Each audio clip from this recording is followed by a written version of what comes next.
Bom, eu vou primeiro apresentando a Fer já, né? Hoje a gente tem uma live sobre planejamento de coleção.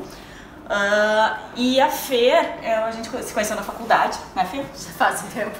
Bastante tempo, a gente morou junto um tempo e depois da faculdade cada um foi para um canto. Mas a Fer, ela sempre trabalhou com lingerie, né? Isso, moda íntima. Moda íntima, enfim. E aí, e ela sempre foi nessa parte de planejamento de coleção e a parte também no comercial, né? Hoje eu estou muito no comercial, mas a base toda foi desenvolvimento de coleção sempre, né? E aí, né, eu chamei ela pra falar, porque eu sempre falo, né, que eu gosto de falar sobre o que eu realmente entendo, que é a minha modelagem, né, principalmente. E essa parte realmente de indústria, né, essa parte. Planejamento de coleção não é tanto a minha área, então eu chamei ela pra falar com vocês, né, tirar as dúvidas de vocês sobre planejamento de coleção. Então eu vou começando a fazer umas perguntas aqui pra ela. E vocês vão perguntando junto pra gente fazer isso ser o mais produtivo possível, certo? Então vamos lá. Fê? Oi. Tudo bem, Maísa? Eu queria saber, assim, como começou a parte de planejamento, porque eu fui muito pra modelagem e tu acabou indo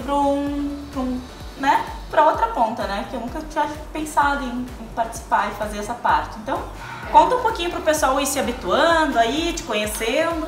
Eu acho legal a gente falar também, porque eu vejo que o teu público é bastante, assim, estudante de moda, faz muita pergunta, como que a gente começa, né, e tal. Quando a gente faz a faculdade, a gente não tem noção de quantos caminhos a moda te dá.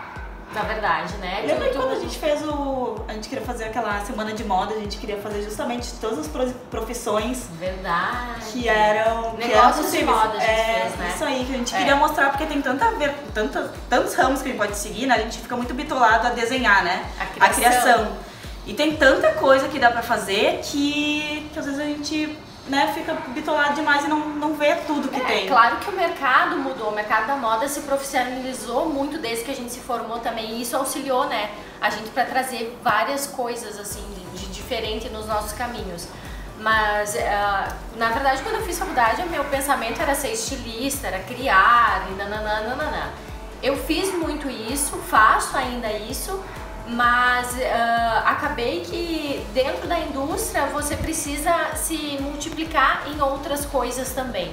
Você precisa ter conhecimento em todas as áreas da indústria para poder também ter uma boa criação. Então, o meu caminho foi, eu acho que o que me abriu os olhos assim, porque eu realmente gostava dentro da moda, foi a aula que a gente tinha de gerenciamento. Nossa. Lembra com a Ana Mary? Claro. Lembro. Gerenciamento foi uma parte que me interessou muito. E aí depois também, quando eu fui fazer a minha pós-graduação, eu fiz em marketing de moda, que também já lidava com essas coisas de PDCA, essas coisas que a gente não entende nada na faculdade, porque a nossa faculdade é cor, modelagem, tecido e isso, né? E na pós, então, eu comecei a saber o que era um PDCA, o que era a oportunidade, o que não era. PDCA é plano de ação. Então, o plano de ação é muito importante no planejamento de coleção e, na verdade, em toda a área administrativa, né? Então, essas coisas começaram a me abrir os olhos. E eu fui trabalhando em estilo, desenvolvimento, toda essa parte, e, num certo momento, eu fui convidada para ser coordenadora de um setor de criação. Então, foi o momento mais desafiador até hoje da minha carreira. E aí é que eu tive que aprender na veia como fazer um planejamento de coleção. Que daí tu não fazia só da empresa, mas para algumas empresas que terceirizavam com vocês, não era? Tudo. Entende? Então eu teria que fazer a coordenação gerencial do setor de criação para a marca própria da empresa, assim como as outras marcas que a empresa produzia. Então, coordenar todos esses calendários dentro do setor criativo e dentro da indústria, né? Porque aí o setor de produto tinha que passar para a indústria quando eu vou entregar essa coleção, quando eles vão receber o material para produzir, quando eles têm que faturar isso que eu fiz dentro do setor de produto. Então, primeira coisa, vou criar uma coleção. Primeira coisa que eu vou fazer para planejar? Calendário.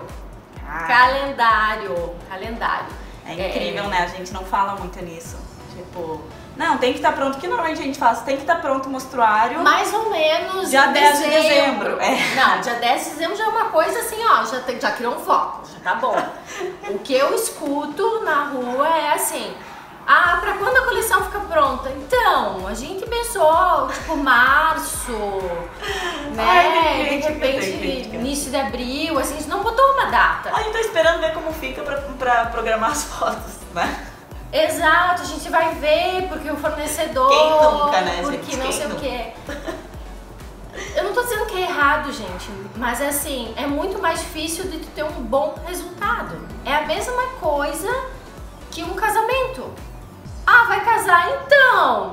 A gente tá pensando em março ou abril. Vamos ver quando ficar pronto os preparativos. Quando ficar pronto, então aí tu não reserva o local, tu não reserva o buffet. Não tem como a coisa funcionar da melhor forma. Verdade. Né? Então, mais ou menos isso. Calendário. Botamos o calendário e começamos do início ou do final? Sempre do final. Data final. De novo, eu vou citar a história do casamento. Que dia vou casar? Vou casar dia 19 de março. Então, tudo começa antes. Você começa a partir desse dia a planejar o que você tem que fazer antes, né? É sempre a data final. Tu trabalha mais com uma parte de fazer desenvolvimento de coleção para pedidos, né? Não pronta entrega. Ou tem também esse planejamento de coleção, vocês fazem também com pronta entrega? Porque assim, muito do pessoal que aparece aqui é pessoal que tá começando uma marca, que vai começando talvez fazendo alguma coisa de pronta entrega, né? Pra tipo até já começar a ter um capital e tal. Melhor para fazer para pronta entrega, tu também faz o planejamento. A pronta entrega é um pouco mais light, digamos assim, porque tu tá colocando o teu produto à disposição já do mercado, né? Então não segue tanto o mesmo ritmo de uma coleção de pedido. Isso não quer dizer que você não tem que ter planejamento. Isso não quer dizer. Por quê? Porque a pronta entrega também tem a sua sazonalidade. Porque eu faria um produto de pronta entrega em novembro, ao invés de fazer em dezembro, por exemplo. Que é a época de Natal que todo mundo compra. Porque sim. Aí eu investi o meu dinheiro, por exemplo. Vamos dizer que você produz camisetas. E aí eu vou fazer camisetas promocionais com frases legais para o verão. E aí eu invisto meu dinheiro na compra de matéria-prima, na produção, em outubro, e eu negocio para pagamento em novembro. E boto para vender tudo em novembro. E eu não vendo em novembro.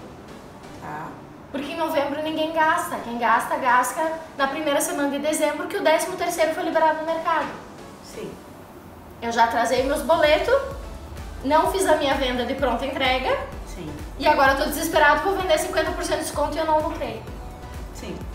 Entende? Então tu tem um planejamento pensando na venda, quando eu vou botar no mercado, qual é a melhor época, tudo isso vai te auxiliar a ter o melhor resultado. Tem perguntas aí, pessoal? Não, o pessoal tá entrando aí, tá dando um oizinho. E no planejamento, então, vamos voltar então mais para a coleção. Quem tá querendo desenvolver uma coleção que vai deixar a coleção pronta, apresentar, fazer um lançamento, digamos, ou fotos, enfim, e lançar no mercado.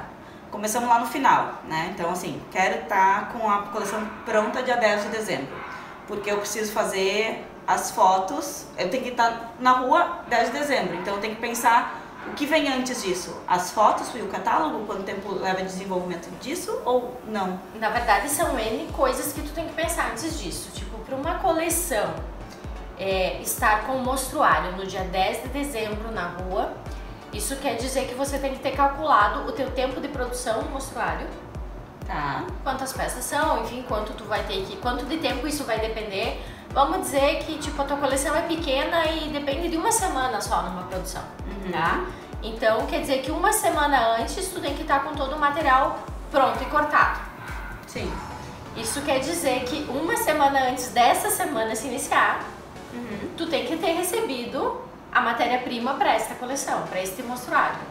Sim. Isso já são 15 dias de programação. Isso quer dizer que tu tem que saber do teu fornecedor qual é o time de entrega dele. É bem legal assim, eu acho que uma das melhores coisas que me aconteceu na moda íntima é que a moda íntima tem muito fornecedor. Certo? Não é que tem uma variedade de fornecedores, mas para fazer um sutiã, eu dependo de muitos fornecedores. Entendi. É diferente do que eu tava citando de uma camiseta, por exemplo. A camiseta, tu depende de quem? Do cara da malha. Malha e já vem No máximo o cara da estamparia. Sim. Entendeu? Sim. Então isso me deu experiência assim, porque você tem que casar todos esses fornecedores para chegar junto, para você ter uma saúde financeira nesse teu mostruário também, né? Para não chegar um com 2 meses de antecedência e o outro tu já tá pagando e não forneceu ainda o mostruário, por exemplo. Então assim, tu tem que saber o time do teu fornecedor. Em média, os fornecedores têm um time de 35 a 45 dias de entrega. Isso quer dizer então, que 45 dias que é 2 meses antes desse teu mostruário estar na rua, você tem que ter a tua coleção definida. Sim. Tudo que você vai lançar tem que estar certo 2 meses antes. Já tem que estar definido a cartela de cor, que cor tu vai fazer o mostruário. E aí a peça foto, né? Tipo que a gente fala sempre peça foto. Tu pode fotografar com o mostruário, ou tu pode fazer uma peça foto que aí você faz antecipadamente, solicitando para os fornecedores a amostra dos tecidos, enfim. E aí você faz catálogos, quando a gente faz, sempre tem que calcular em média 30 dias antes. Por causa do pessoal do foto, tratamento de foto, pode ter alguma problemática, tem que fotografar de novo. Geralmente gráfica demora 15 dias até que tu faça a primeira prova, a prova com o teu fotógrafo, tua agência de publicidade, se a cor ficou legal, se ficou o layout, nananana, e aí depois vai pra impressão. A impressão geralmente é 1 semana. Então, tipo assim, a gente sempre dá um time de 30 dias. Sim. Então, por exemplo, se tu for fotografar com material do mostruário, tu não vai estar na rua em 10 de dezembro, tu vai estar 10 de janeiro. Sim. Ou tu libera o mostruário sem catálogo. E tu vai ter um curso de envio do catálogo. Pessoal, será que eu vou sem o catálogo porque atrasou? Será que não vou? Eles pensam muito se, digamos, era para ser dia 10 de dezembro. Tem muita gente que espera então chegar janeiro, porque final do ano o lojista tá com muita coisa para fazer, por causa que a venda tá muito alta, né? Por causa de Natal, enfim. Tem Natal. Tem movimento na loja. É a principal data, né? Sim, de venda do comércio. Isso, segunda é Dia das Mães, né? Então, assim, são 2 datas que tem que cuidar, porque o pessoal tá querendo, tá fazendo muita venda, tá atendendo muito e às vezes não querem atender representante. Então, ou tu põe ali para um pouco antes de dezembro sair, né? Para ter pelo menos uns 15, 20 dias para trabalhar. Ou tu vai para janeiro, né? Vai para janeiro. Tipo, as marcas maiores, normalmente, elas liberam bem antes, né? Bem antes. Início de novembro, geralmente, na verdade, assim, a gente também tem diferenças de segmentos, tá? E é importante pensar nessas diferenças de segmento, tá? Porque hoje não existe assim, quando a gente estudava ainda, tu tinha um calendário fechado. Primavera e verão se lança nesta data e outono e inverno se lança nessa data. Sim. Eu não gosto de seguir essas coisas porque eu acho que cada segmento tem a sua particularidade. Tá? Eu particularmente não acho que o tricô seja vantagem tu lançar tanto tempo antes, por exemplo. Porque as pessoas estão muito inseguras com o acontecimento do inverno. Sim. Vai dar inverno ou não vai dar inverno? Elas acabam não comprando antecipadamente.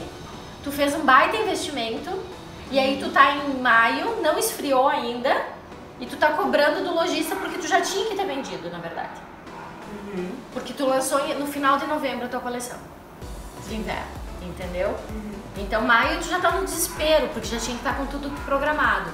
E é muito diferente da moda, né? A moda não. A moda a gente lança, por exemplo, a maioria das marcas tem lançado em outubro. Super antecipado. Vamos ver, tem uma pergunta do Rafa aqui. Vestido de festa, as modelagens é atemporal, tem meio que um padrão. Como organizar uma coleção? Quando lançar e qual seria a melhor época para isso? Bem legal a tua pergunta, Rafa, porque é assim, ó, é exatamente o que eu tô falando sobre segmentos. Tu tem que estudar o teu segmento, quando que tu tem maior rentabilidade de lançamento. Então, assim, eu não sei o teu métier do vestido de festa, mas assim, quando que acontece mais casamentos, quando a gente tem mais formaturas. Eu ia dizer, aqui né? a gente, não sei como é nas outras cidades, mas aqui a gente tem algumas datas, maio, né, mês das noivas, então se tem noiva, tem tem o restante dos convidados, né? Exato. Outubro, que tem normalmente baile de debutantes, eu não sei se isso se faz muito. Já tá caindo. Em cidade, né, maior, mas pelo menos aqui em cidade menor tem ainda isso. Clubes, então, basicamente, daí é a questão do longo da festa. E a época de formaturas, né? Época de formatura, janeiro por aí. e metade do ano. A gente formou que nem em agosto, né? Nós formamos em agosto. Hoje já tem também algumas formaturas que ocorrem diferente, né? Porque o sistema de faculdade está mudando um pouco. Mas geralmente são as épocas mais marcantes que tem, né? Janeiro e julho tem formaturas. Então eu te indicaria a pensar na coleção focando nessas datas, porque é o teu métier, entendeu? Não tem por que tu lançar, por exemplo, em outubro, na minha visão, uma coleção de noivas. Sim. Né? Ah, não, Fer, mas é que assim, o meu resultado em outubro vende muito porque tá casando muito em outubro. Bom, aí ok. Mas isso é um estudo de mercado que tu vai ter que fazer, entendeu? Porque não é uma coisa fechada, eu não vejo isso como uma coisa fechada. Até porque tem que ver se é pra uma questão, a moda onde tu vai lançar uma coleção e aqueles vestidos, ou se tem depois uma coisa que tu vai adaptar e fazer um sob medida, porque daí tu tem um tempo todo pra readaptar, né, esses vestidos. Então talvez isso aí também tem que cuidar, acredito eu, né? Sim. Que tu tem que cuidar se, então eu quero que, normalmente mês das noivas é maio, tem muita mulher que gosta de casar no mês das noivas, né? Então acho que vai lançar início de abril. Tu vai lançar antes, ou até antes, né? Porque noiva é noiva, né? Às vezes depende. Noiva casa sempre, né? Sim. Às vezes só olha o modelo, tem que refazer um outro no tamanho, daí é muito mais tempo. Até porque o Rafa, pelo que ele falou, ele faz uma parte de bordados também, assim, né? Então, assim, bordado tem um tempo, né? É uma coisa que tu não pode fazer na pressa, é uma coisa que tu realmente tem que fazer com calma pra ficar bem feito. Então, eu acredito que isso tem que avaliar, né? O tempo que tu leva. Exatamente, é a mesma história, né? Isso assim, tipo assim, o Rafa vai determinar lá, não. Eu quero lançar, vamos dizer que seja em maio, entende? Eu quero lançar em maio, tipo dia 1º de maio eu vou lançar isso, que é uma coleção de noivas, que é para as noivas olharem e tal. E eu vou produzir para próximo fluxo de noivas aí, digamos assim, que vai ser em setembro. Tem bastante gente que casa em setembro, e tem muita gente que tem uma história. Quando vai casar, principalmente casar, então a gente tá falando em casar, mas pensa na noiva e nos convidados, né, da festa, né, madrinhas, enfim. Às vezes tu sabe, né, gente, eu não casei na igreja, né, não casei. Então assim, eu não sei, mas eu acho que é um ano e pouco antes, tu sabe a data que tu vai casar, né? Geralmente eles indicam. Não a Fernanda, que foi assim uns 2 meses, 3 meses pra fazer o casamento dela, louca. Sério. Mas aqui eu faço um bom planejamento e seguir a risca, então dá tudo certo. Mas o normal é que saiba já. Geralmente eles indicam 18 meses, né? Os sites aí e tal. É 18 meses para organizar um casamento. Então. Geralmente é porque as pessoas têm assim um local específico de sonho para casar e tal, nananã. Então, de novo, gente, é planejamento. Se eu tenho esse local específico, eu vou lá, eu vou escolher a data no local e eu começo de lá pra cá, né? Sim. Do fim pro início.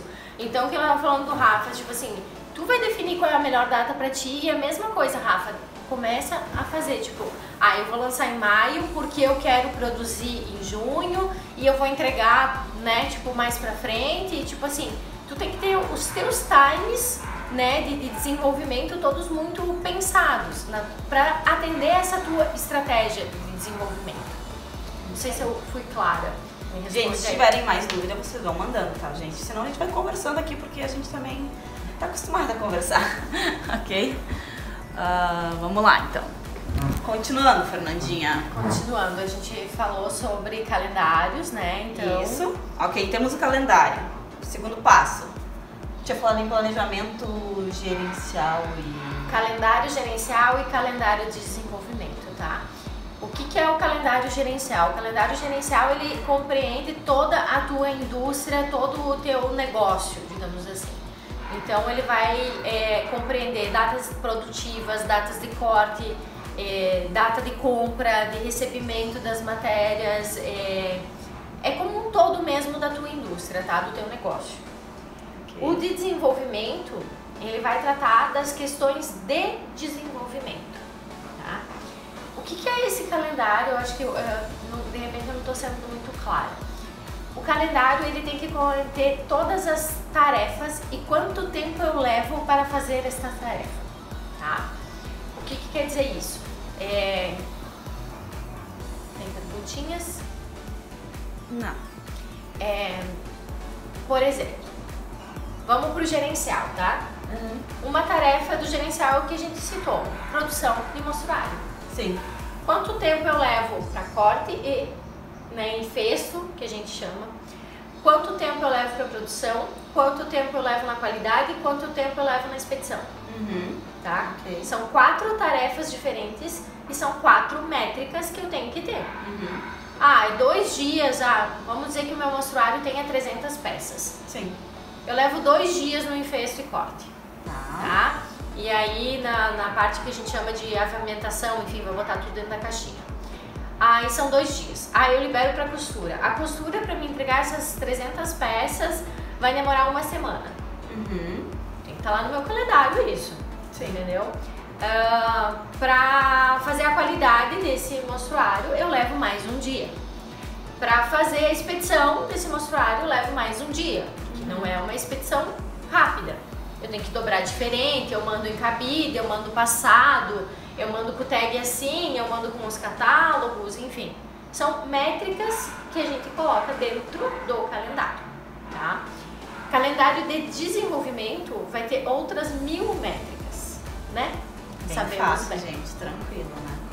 Escolha da cartela de cores, teste de cores nos tecidos, teste do material, teste de uso, prova 1, prova 2, prova 3, aprovação e projeção de vendas. Então são outras métricas, na verdade, que a gente usa, que são todas as tarefas que temos durante o desenvolvimento de uma coleção. Até quando a gente faz o custo das peças, a gente tem que fazer ali uma tabela onde a gente projeta um faturamento, né, anual, para a gente conseguir chegar lá no preço final do que o que vai custar a peça, né? Aí, por onde a gente começa assim para fazer esse faturamento? O que eu faço normalmente, né? Eu faço um cálculo inverso. Eu calculo quanto que eu teria que ganhar para eu ficar ali no cálculo. Mais adiante a gente vai ver, tem um coeficiente de custo fixo ali que a gente usa, né, um percentual. Então tem que ficar ali um valorzinho. Então eu faço o inverso e coloco isso como sendo uma meta e vejo se isso é viável, né, para a coleção. Mas provavelmente, né, o normal seria fazer o contrário, né? Porque normalmente, como eu faço com empresas menores, eu tenho que projetar, olha, tu acha que é possível vender isso aqui? Porque senão a gente vai ter que reduzir custo aqui, vai ter que fazer, sabe, umas coisas assim de tabela de custo mesmo, tá? Como vocês fazem a projeção de vendas? Eu acho que tu faz muito em questão das coleções anteriores, né?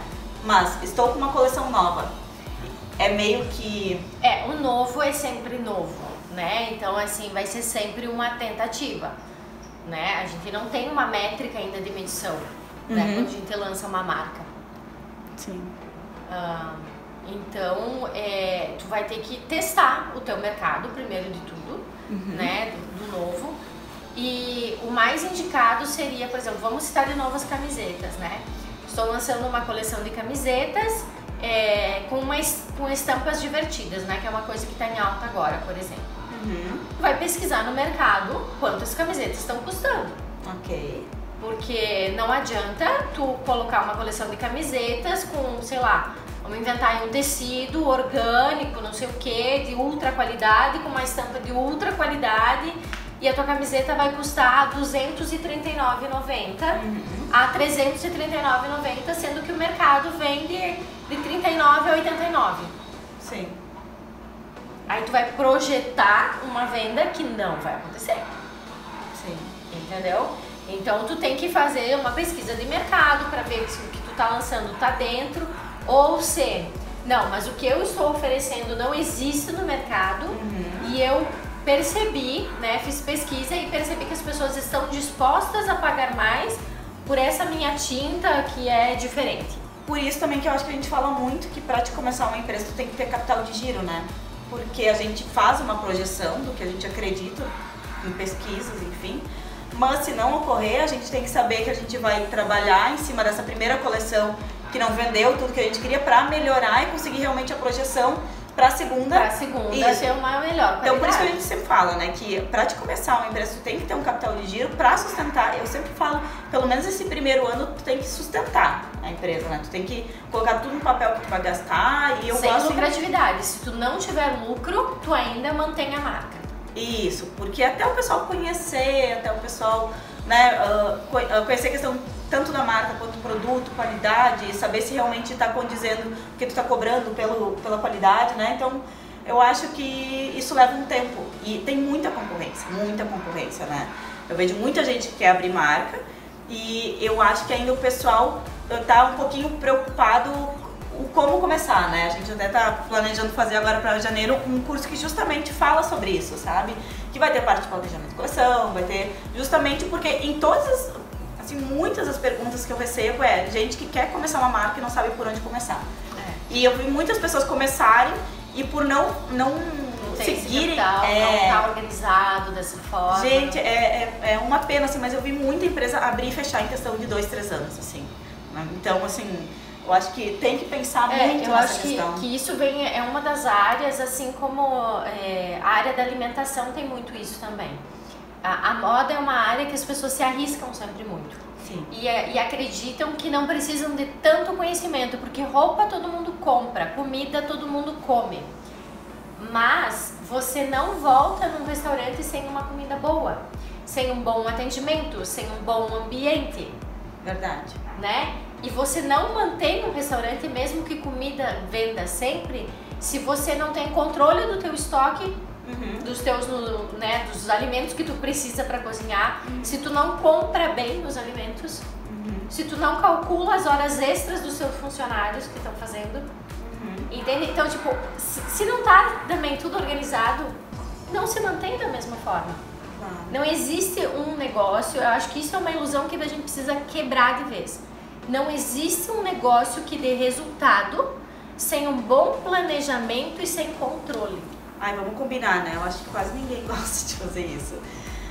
A maioria dos clientes que eu tenho, assim, começaram não porque, meu Deus, eu vou ficar rico com isso porque é o melhor. Não, é muito assim, nossa, eu adoro moda e eu acho que eu quero fazer uma coisa que eu gosto.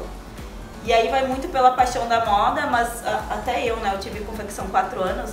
E depois que eu comecei a empresa, eu percebi que eu tinha que saber de administrativo e financeiro, não adianta fazer modelagem e saber fazer criação, saber escolher tecido e tal. E eu meio que aprendi na marra. Na época eu peguei até o Sebrae, me ajudou muito, assim.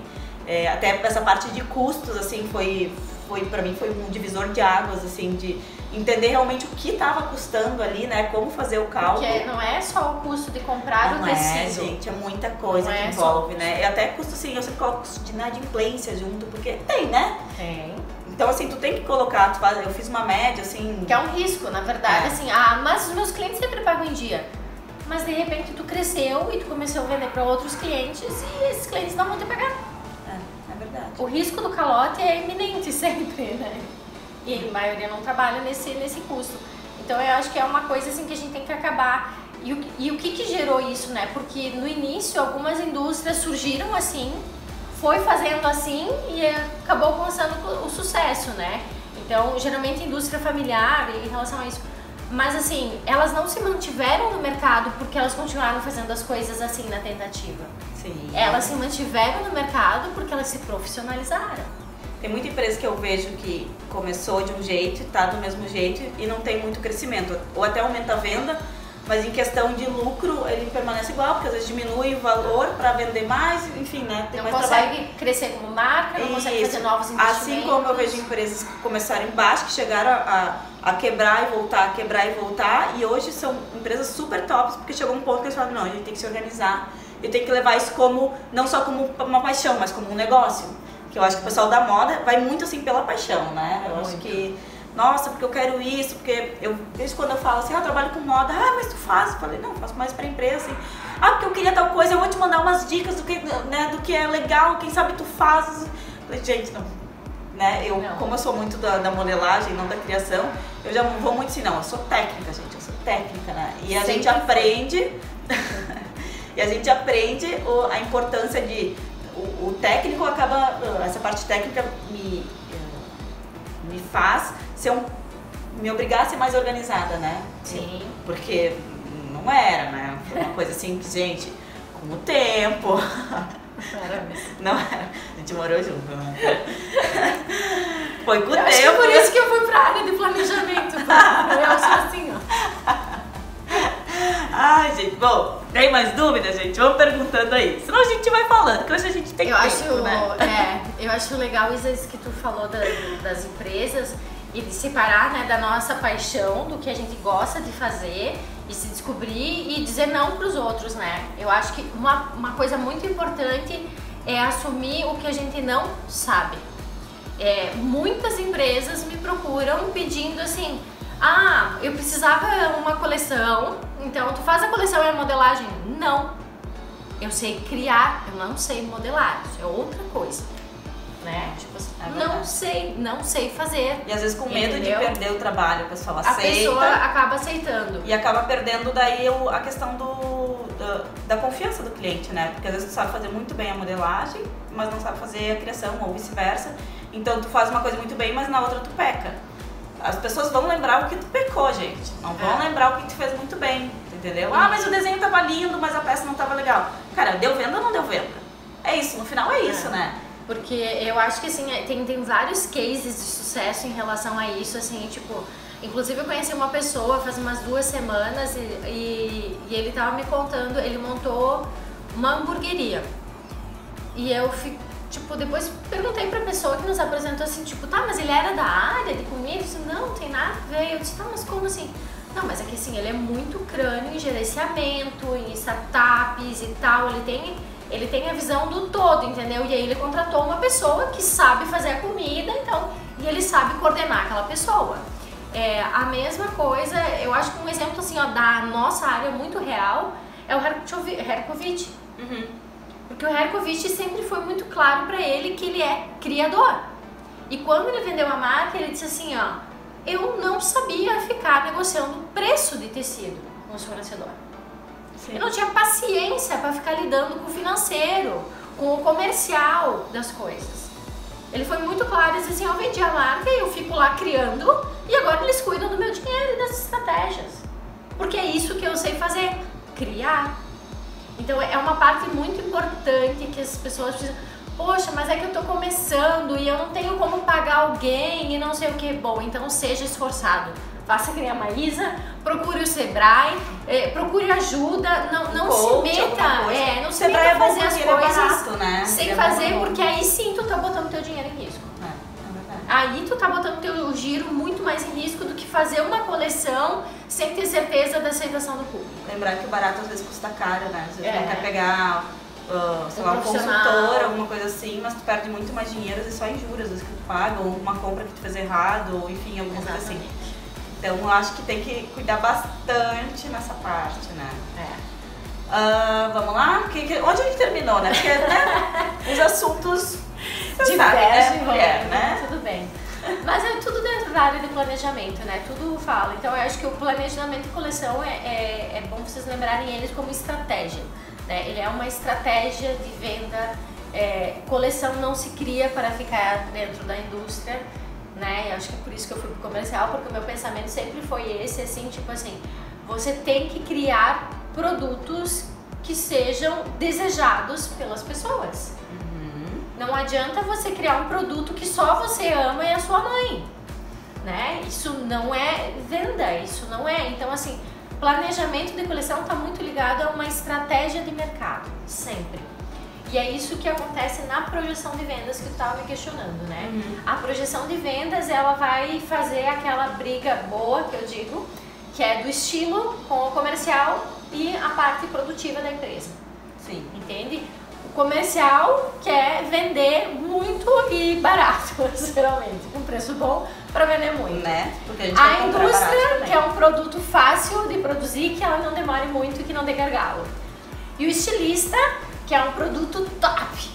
Que chega muita coisa na minha mão que eu mudo, que eu peço autorização para mudar, para facilitar na parte produtiva. Porque tu vai tirar às vezes um detalhe ali ou fazer o detalhe de uma forma diferente, que não vai agregar o valor e que tu consegue baratear e o efeito vai ser basicamente o mesmo. Então, assim, são alguns recortes, às vezes, que dá pra mudar, fazer de uma outra forma, ou até a forma que tu vai unir a peça, né? Tipo, como fazer com que tu consiga ficar o máximo possível em uma máquina para depois trocar para outra e não ficar pulando de máquina em máquina, que isso perde muito produção, tempo, né? Muito tempo de produção.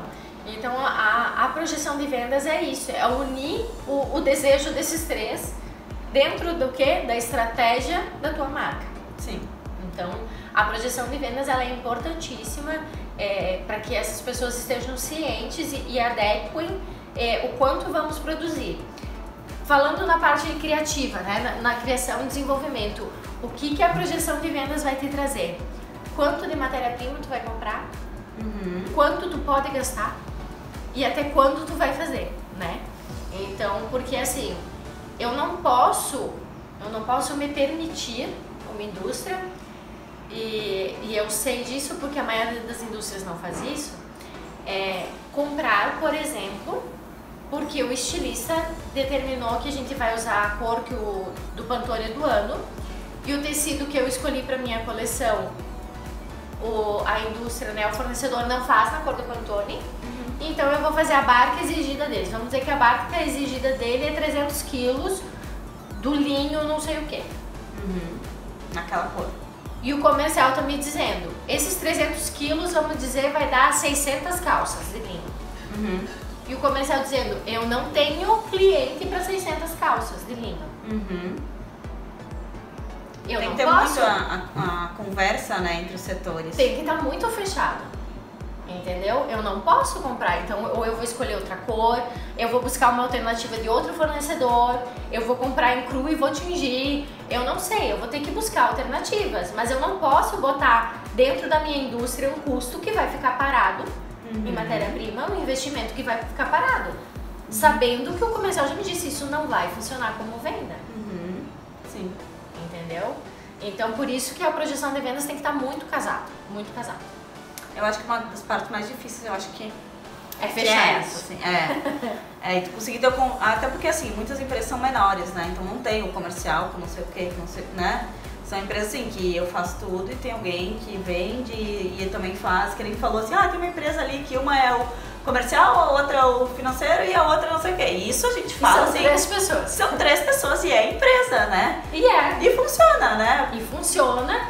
Mas olha que legal, tipo, nesse caso são 3 pessoas com experiência na área, entendeu? Que tipo, que cada uma assumiu, tipo, não, isso eu sei fazer. Mas isso eu não sei fazer. Tá, então eu sei fazer, eu vou fazer essa parte. Eu lembro que logo depois que eu iniciei da faculdade, eu ainda fui trabalhar, né, em outras empresas. Justamente meu pai sempre dizia, não, tu tem que aprender nas empresas, depois tu monta a tua, né? Tu primeiro tem que ter o chão de fábrica, se tu quer uma fábrica, não adianta tu sair... sei lá, eu acho que a faculdade, ela dá uma base de tudo. Então, tu sai dali, tu vê o que tu gostou mais dessa base e tu se especializa nisso, né? Então, ou faculdade, ou curso, ou coisa assim. Ou se tu já sabe o que tu gosta, procura. Tem vários cursos, né, hoje em dia de moda. Meu Deus, quando a gente fazia faculdade, quando a gente começou... Nossa, pós-graduação era uma coisa que não existia. Faz pouco tempo, tá, gente? Que a gente fez faculdade. Tipo assim, nem se ouvia falar em faculdade de moda, né, Fê? Tipo, eu lembro que quando eu fui decidir... Tinha que pesquisar, tinha Caxias na nossa época, no Rio Grande do Sul, Passo Fundo. A Fevale não tinha ainda, né? Fevale não tinha. Tinha mais São Paulo, né? O pessoal de São Paulo aí, gente, muito bom, em Santa Catarina só tinha Blumenau e Floripa. Floripa, é verdade. E daí Floripa tu tinha que fazer aquelas provas que era sobre... Ainda tem que fazer. A história e a geografia de Santa Catarina, né? Isso aí. Santa Catarina. O Rafa, menina, salve essa live, por favor. Sim, eu tô gravando. Assim, gente, problemas técnicos acontecem, mas a princípio eu tô gravando numa outra câmera e isso vai pro YouTube, tá? Então fiquem tranquilos. Qualquer coisa depois vão lá, youtube.com/maltesroupas, tá? Então as lives estão lá, eu tô tentando gravar elas agora separadas numa câmera, porque as do Face que eu fazia ficava com uma qualidade muito ruim. Então tô tentando fazer um pouco diferente agora pra aproveitar bem esse material. Então daí. Eu ia falar uma coisa antes que tu falou da questão das empresas menores, da projeção, deixa eu lembrar o que era. O que é legal na projeção também é que assim, tem muita briga do comercial, dizer, eu quero 1.200 peças, vamos dizer assim, o estilo apresentou uma peça muito linda, Tá. Entendeu? E essa peça é a que mais demora para ser produzida na coleção. É a mais difícil, entendeu? É a peça hit. É aquela, né, tipo top, assim. E aí o comercial, dessa tu pode me produzir 1000 peças, porque isso vai vender muito, isso, nananana. E aí a produção diz o quê? Não, senhora. Não tenho condições de produzir 1000 peças. Mas é importante que a produção se posicione. É muito pior eu comprar lá no desenvolvimento tecido para fazer essas 1000 peças que o comercial falou, porque o comercial fez o quê? O cálculo que a Maísa fez da tabela de custo. Eu preciso vender tanto, e essa peça vai vender, eu vou botar meta nessa peça, entendeu? Isso aí. Tipo, para alcançar o meu faturamento que eu quero. E aí eu fiz tudo ali, a produção ficou quietinha, chegou no final, a produção só conseguiu fazer 500. Eu fiquei com o meu tecido em estoque, o comercial já vendeu, nós não vamos entregar. O que faz com o estoque? Então, né? Cara, o estoque de tecido, de peça parada, às vezes quebra a empresa, gente. Sério. Então, assim, tem que pensar muito nesse planejamento pra te não comprar mais. Às vezes vale a pena tu comprar em 2 levas pra... Obrigada, Maísa. Obrigada. É isso o importante do planejamento de coleção.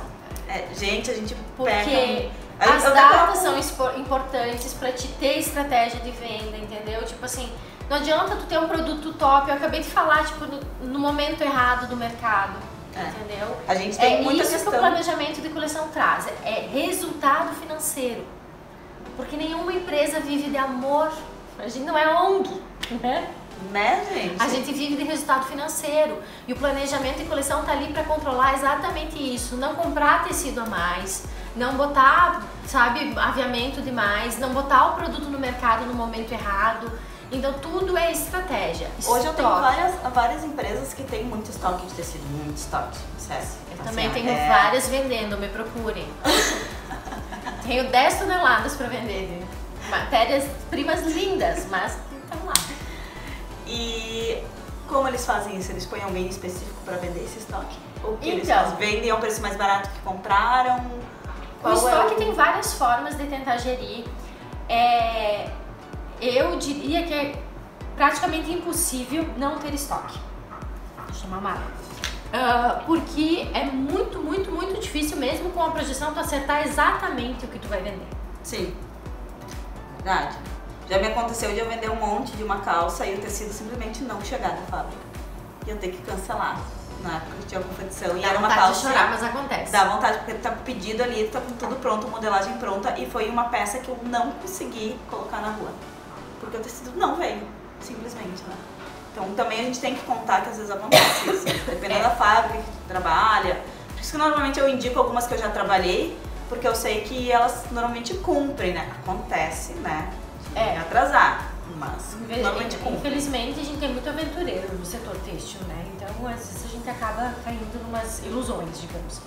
Mas eu acho que a gestão do estoque, então, ela entra nessa parte do planejamento de coleção, de saber quanto tu vai comprar, quanto tu pode investir e assim, fazer o cálculo exato. Se eu quero produzir 300 peças, eu preciso tanto de tecido e é isso que eu vou comprar. Produzir isso, isso é uma coisa que acontece em todos os lugares. Aí eu cresci o olho, né? Porque eu comprei essa malha aqui, eu fiz essa blusinha e eu projetei que ia fazer 300 dela, produzi as 300, vendeu tudo. Aí eles estão me pedindo mais agora. Daí tu vai lá e compra isso. Quando eu devo comprar de novo, quando eu não devo comprar de novo a matéria-prima e produzir. Tem que pensar, acho, no tempo até tu produzir pra colocar no mercado pra ver se aí o pessoal vai estar comprando naquela época. Exatamente. Né? Eu indico também assim pra avaliar lá no teu mix de produto. É um produto vanguarda, é um produto de moda ou é um básico? Quando é básico não é problema. Sim. Porque não deu tempo de produzir, vai ter que ficar pra próxima estação, mas ele é básico. Eu vendo sempre. Isso é muito legal falar. Eu tenho várias empresas e eu também fazia isso. Tinha algumas peças básicas que vendia verão e inverno, tá? Aqui no sul é muito verão e inverno, né? Então a manga longa, manga curta. Então tinha o modelo manga longa, manga curta. Eu deixava em toda a estação. E até hoje, hoje eu pensando assim, se for avaliar, eram meus carros-chefes, as básicas. Porque normalmente tu demonstra a identidade da tua marca por uma peça muito mais elaborada. Mas não é essa peça que realmente vai fazer tu ganhar dinheiro. Essa ali só vai mostrar a tua cara, assim. Conceito da marca. Isso, vai então tem que atenção ter. Pra tua marca. Acho que sempre tem que ter algumas peças básicas, independente do tecido que tu estiver usando, né? Exatamente. Estamos em obra aqui no vizinho, tá ótimo. Então, eu acho que assim, nada tem uma métrica exata, entende? Tudo é pensando na estratégia. Vou comprar de novo, se é básico, se não tem problema, se eu crio um produto novo, no caso do tecido, fica em estoque. Quando é um produto de moda, vamos pensar num produto aí que foi hit, os croppeds, de repente, os tecidos, esses tecidos também agora estourou no último verão. Nós vamos ter um que vai estourar no verão agora, que é o neon, por exemplo. Sim. Ok. Comprei o neon, liberei a minha coleção agora de verão, começou, eu liberei em agosto, digamos, ou julho, ali eu lancei a coleção, vendeu tudo, tá chegando nas lojas agora, né? Chegou em outubro, já vendeu um monte. Compro de novo, se eu produzo em 15 dias, compra de novo, porque o verão é agora. E o neon não vai usar no outro ano. As pessoas cansam. Porque cansa, né? O olho cansa. Assim como as coisas muito estranhas, que né, a gente vê de início, surgiu uma tendência muito estranha, tu fica, nossa, jamais vou usar. Passou 2 semanas, você vai usando, não é tão ruim. Passou um mês, cara, acho que eu vou comprar. Preciso. Passou um mês, gente, como eu vou viver sem isso? Então é assim, né, a gente acostuma o olho. Da mesma forma que a gente acostuma pra gostar, a gente acostuma e enjoa. Enjoa, e hoje a gente tem as redes sociais que nos fazem enjoar muito rápido, né, das coisas. Então, tipo, daqui a pouco começa todo mundo a usar aquela mesma calça que tu achou que tu era top das galáxias usando, tipo, tu já não quer mais ver a calça. Né? A gente tem um fenômeno de imagem acontecendo, né? Que é o que a gente diz assim, eu sou muito assim, tipo assim, eu compro uma roupa, acabo usando um monte, mas fotografou tantas vezes com as tuas amigas aquela roupa, tu não quer mais usar. A roupa tá nova, tá inteira. A pessoa que tá dentro da empresa, que acompanha todo o processo de criação, chega no final, quando começa a coleção, tu pensa, nossa, eu quero essa. Chegou o final da coleção, tu pensa, meu Deus do céu, não aguento mais ver essas peças, vou numa loja comprar uma coisa que não tem essa estampa, que não tem essa cor, que não tem essa modelagem, porque eu não aguento mais ver, porque tu cansa, tu fica 4 meses em função de uma coleção. Então imagina isso, assim, tipo, chegou na loja, estourou a venda, chegou de novo, ela já não tem o mesmo efeito. Aí tu já demorou um time de 35 dias pra entregar de novo. Isso também eu costumava fazer, eu acho que a maioria das empresas fazem, que não é só uma coleção, então tu faz várias coleções dentro de uma coleção, faz uma coleção maior de lançamento, põe a primeira volta dos representantes, vem, o que não vendeu tu já tira, porque só vai dar problema na tua produção, vai quebrar a tua produção, e vai lá, tu coloca aquelas que tu tirou, tu coloca umas novas, até pro representante chegar lá com coisa sempre nova. Novidade. Assim, porque se tu vai ficar uma estação andando com a mesma coisa, o cara vai, mas isso eu já vi, não, isso aqui eu não quero. Né? Não tem novidade, eles nem querem olhar mais. Isso é legal, que aí você tá falando que a gente falou antes do calendário, né? Tipo assim, dentro do calendário tu não precisa ter 2 lançamentos no ano, tu pode ter 4 lançamentos no ano, tu pode ter 6 lançamentos. Eu conheço empresas que fazem 8 coleções no ano. Jesus. Né? Então, mas por quê? Porque é tudo muito cronometrado e planejado. Né? Essa aqui vai lançar tal data, vende até tal data e aí entra outra e tal, eu já tô comprando, tô fazendo, tô desenvolvendo. Então é tudo muito controlado. E o que é muito importante é fazer esse planejamento e deixar no lugar à vista, né? Esse planejamento, se tu não estiver visualizando ele todo dia e controlando, vendo se tá seguindo ali, provavelmente vai chegar no final, tu já passou as datas, tá? Então assim, controlar realmente quais são essas datas que tu se propôs a cumprir e cumprir elas. Então sempre colocar um lugar à vista isso. Não adianta colocar num caderninho ali, gente. Coloca um lugar à vista, uma parede, algum lugar, sei lá, não sei. Eu usava quadro, bem calendáriozão mesmo, assim, na primeira empresa que eu entrei. E é por isso que eu acho que eu já meio que nasci nisso, porque assim, primeira empresa que eu trabalhei não tinha calendário. E eu fiquei desesperada, porque eu tinha que criar uma coleção e eu dizia, tava pra quando? Tudo da regradinha. Tipo, mas pra quando que é essa coleção? Mas quando a gente vai fazer as fotos? Né? Tipo, eu precisava saber, mas eu falo pro fornecedor que eu preciso da pilotagem pra quando? Né? Tipo, tudo era pra quando? Que data? Né? Então eu fui lá, peguei um calendáriozão e fui botando as datas, que eu digo, tá, essa data? Então tá. Aí eu digo, gente, era dia 8 pra definir cartela de cores e a gente não definiu ainda. Se a gente não definir agora, não vai dar tempo de fazer os testes de cor no produto, a gente não vai ter tempo, nananana, e realmente... Tu faz o teste de cor? O que seria o teste de cor que tu faz? Teste de cor é assim, ó. Principalmente na íntima, a gente parte sempre da cor, da base de tecido, da escolha da cor. Tá? Okay. Então eu vou lá, pego do meu fornecedor a cartela e eu vou trabalhar com esse rosa bebê, azul céu e amarelo girassol, tá? Nem sempre o fornecedor da renda, da alça... Pra casar as cores se tiver mais de um tecido. Exatamente. É que então, moda íntima, né, gente? Tem a alça, tem o regulador, tem a renda, em outras também acontece o que eu chamo de teste de cor. Às vezes, o que a gente olha e escolhe, por exemplo, vamos de novo na camiseta. Essa modelagem da camiseta ficou legal nesse cinza. E eu escolhi botar na cartela o azul, o vermelho, o rosa, nananã. Sempre é bom pedir pelo menos um corte de cada cor. E se tu tiver tempo dentro do teu calendário, produzir uma peça naquela cor. Porque às vezes o que a gente imagina não fica na peça. Sim. E aí depois não tem resultado na venda. Verdade. Né? E aí outra coisa que a gente vê em planejamento de coleção é mix de produto. Né? Não esquecer. Que dentro do mix de produto tu tem que ter lá os shapes, aquilo que a gente falou, né? Eu vou ter shapes, né? Os formatos, formato da tua modelagem. Né? Então, por exemplo, eu vou ter, sei lá, eu vou ter saia, eu vou ter camiseta, eu vou ter calça. Quantas das minhas calças vão ser hit? Quantas das minhas calças vão ser moda, né? O fashion, que a gente diz que é aquela que tá acontecendo da estação. Hit é assim, daquele momento top que talvez é mais trabalhada, né? Aquilo. Moda é o intermédio entre isso e um básico, né? Isso, e quanto vai ser de básico? O básico. Então daí eu defini quantas serão essas peças, quantos lançamentos eu vou ter. Vamos dizer que dentro disso ainda eu vou ter... Então eu vou ter uma calça hit lá, que vai ser uma pantalona, sei lá, toda em cristal Swarovski, tá? Aí eu vou ter essa, ela vai ser só nessa cor. Eu vou ter a mesma pantalona, o mesmo shape no moda, tá? Entendi. Eu tenho o mesmo shape, a mesma modelagem no moda, só que em toda de cristal Swarovski eu vou ter ela em linho. Sim. Quantas cores dentro do linho eu vou ter? Sim. Eu sempre recomendo para básico até umas 6 cores, né? Mas básico, bem básico, tipo camisetinha, básico, tá? Não aquele meio básico. Moda, umas 3, 4 cores. Agora se tu vai pensar, agora se tu vai pensar tipo calça, dificilmente tu vai pegar 3, 4 cores, a menos que sejam todas assim...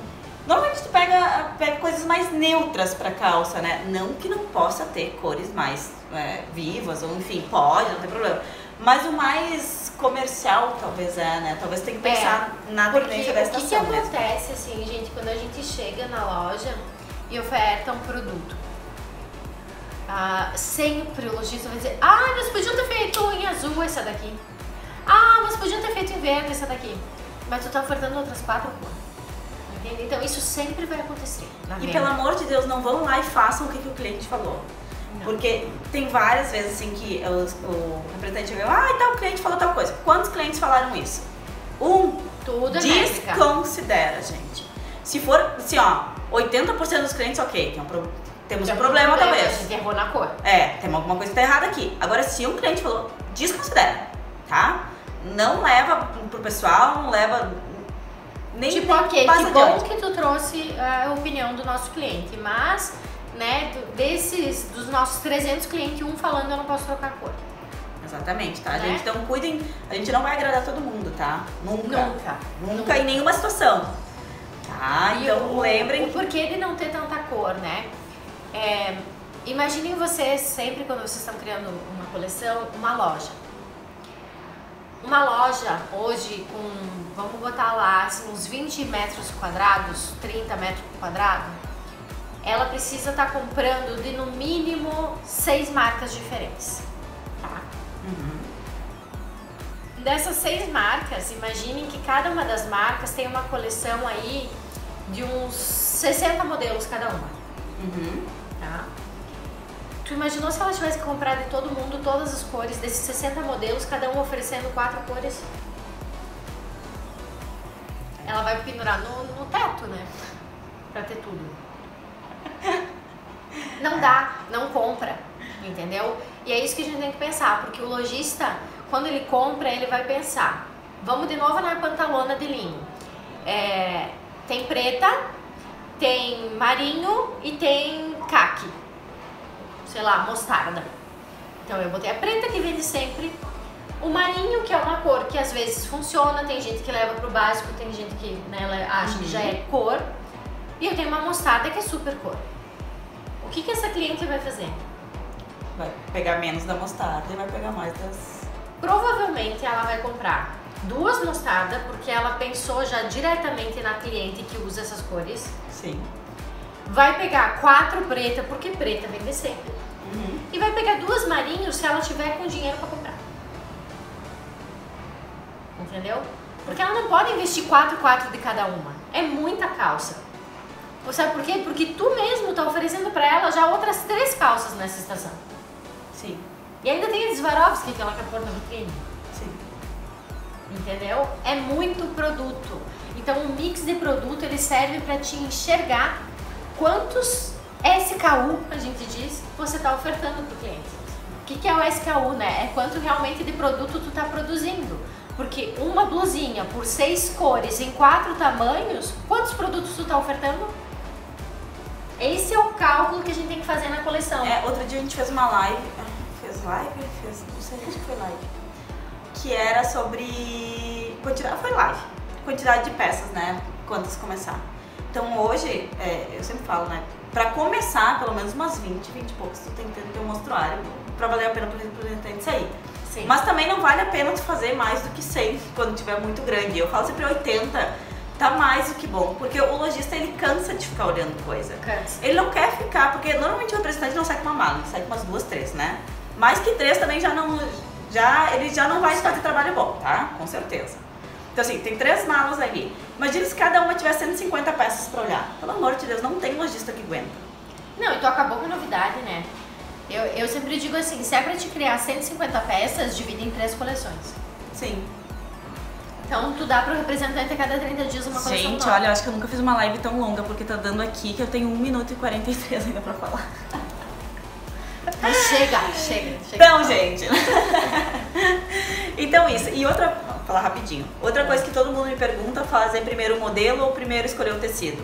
Acho que tem que escolher o tecido pensando mais ou menos no modelo que tu quer. Porque não adianta tu criar um modelo quando tu não sabe o que tu vai fazer. E aí depois tu não acha o tecido, não vai funcionar. Então assim, tu tem que estar com uma ideia já na cabeça do que tu quer fazer, escolher o tecido e depois criar em cima desse tecido. Criar em cima do tecido. Tá? Então sempre primeiro tecido já pensando na ideia ali. Isso? Acho que falamos um pouco. Acho que falamos bastante. Então assim, Fê, né? Obrigada. Imagina, né? Estamos aí. É A Fê, eu vou depois colocar ali o Insta pra vocês seguirem ela, né? Qualquer dúvida pode chamar. Podem mandar do direct ali. Parte de planejamento, até parte comercial, que é muito a área dela também. Exato. Fiquem bem à vontade.